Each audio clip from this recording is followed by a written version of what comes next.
and not have the public take a look at it. In other words, put it under a cloak and let the two sides try to work out something. Why? And that means in sealed filings, which we don't have, but I can give you my good faith analysis of what's happened here, having done this for a long time.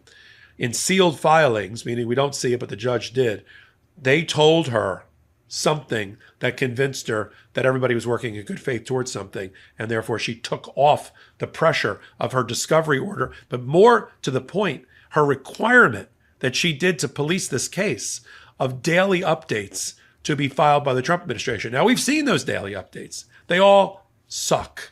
They all told the judge to go F herself, that they're not going to actually tell her what they're doing to facilitate his return. They don't interpret it that way. First, their position was, we don't interpret the Supreme Court's decision that way. We don't think we have to do any facilitating, any diplomacy. We don't think that at all. Then the Fourth Circuit came out a week ago Wednesday with Judge Wilkinson writing a powerful 7-pager that just took the wind out of Donald Trump, just like a hit to the solar plexus, right? And said, you need to follow the rule of law. You are doing scary things, and we are ruling against you. And he's a right-wing, rock-ribbed Republican.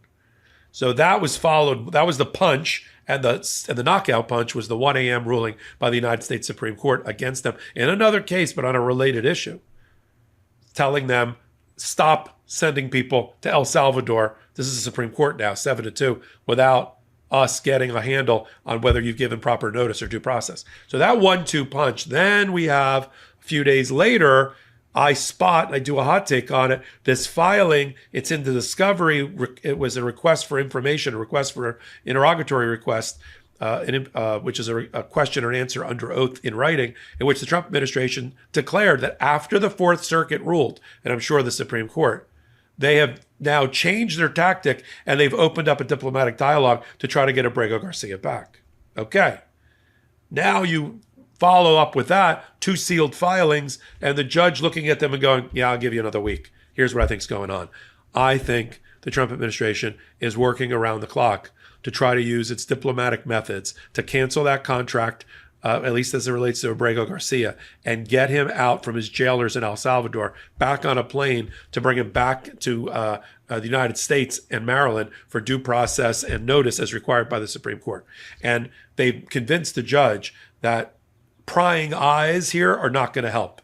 And the public and the media following it is not going to help. And they need some breathing room, some cover, right? A cloak put over the process. And I think that's what we're watching. That's the only thing I can think of that would convince this judge, this particular judge, to take her foot off the gas and her foot off the neck of the Trump administration here, with the full weight of the Supreme Court on it, is this revelation. So I'm gonna follow closely. If Abrego Garcia pops out of a jail, remember this hot take and my working hypothesis, which I think I'm dead right on.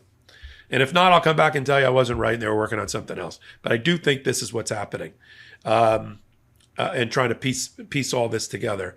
And we'll follow it right here. Follow it for updates here on MeidasTouch and Legal AF as we watch. She's given them until the 30th of April. So, we got another 5 days to figure out what's going on. Maybe he pops out before then.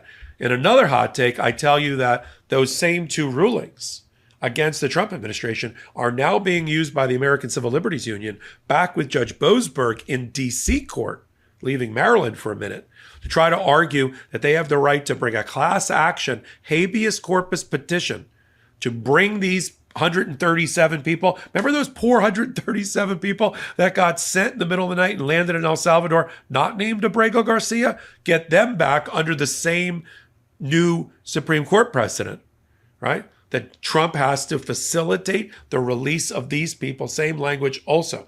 And that is the Pandora's box, if you will, of Trump's own creation that he was trying to avoid. He probably, if it was just Abrego Garcia, he would have brought him back probably already. But because he's worried about, well, what about the other 137? Yeah, you're bringing them back too for due process and notice in due process. And if they are criminals, boom, deport them. And you want to stick them in El Salvador and they're not subject to a removal order against that, go ahead. But notice and due process. We'll follow it all right here on the MeidasTouch Network and Illegal AF. Have I mentioned lately that we have a YouTube channel that's devoted to this very thing, law and politics, that I do in collaboration with the Midas Touch Network. Parallel to it, it's called Legal AF MTN for Midas Touch Network. I curate it. I got about a dozen contributors. I got some new people coming on next week you're going to be floored by. I got Sidney Blumenthal. I got Professor Sean Wilentz out of Princeton. They're joining together something called Court of History to put everything that we're watching in historical context. And I think you're going to really enjoy their work as well. Come on over.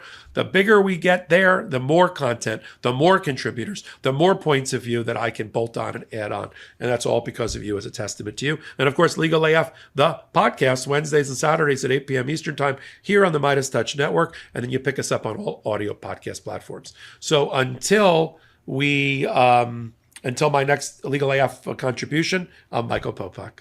In collaboration with the Midas Touch Network, we just launched the Legal AF YouTube channel. Help us build this pro-democracy channel where I'll be curating the top stories, the intersection of law and politics. Go to YouTube now and free subscribe at Legal AF MTN. That's at Legal AF MTN.